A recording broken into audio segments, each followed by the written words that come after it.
আলহামদুলিল্লাহ।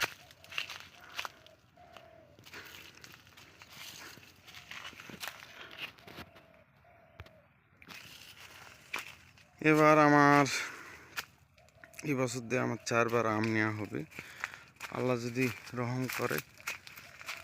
মোটামুটি মুকুলের অবস্থা ভালো। এবার আমি বাগানে নতুন একটা সংযোগ করছি, যে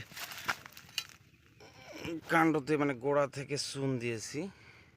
তো ফেলে আমার বাগানের মুকুল 50%, মানে এদিকে 50%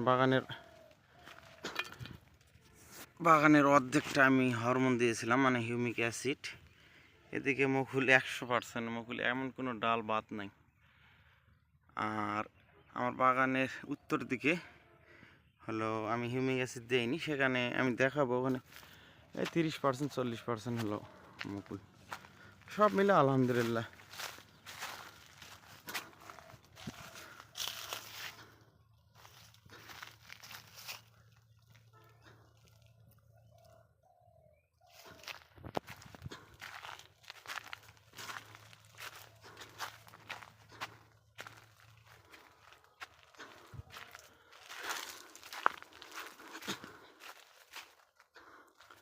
মৌমাছির আনাগোনা, এখন পরাগায়নের সময়। রমজান মাস, আজকে বাগানে সেচ দিচ্ছি।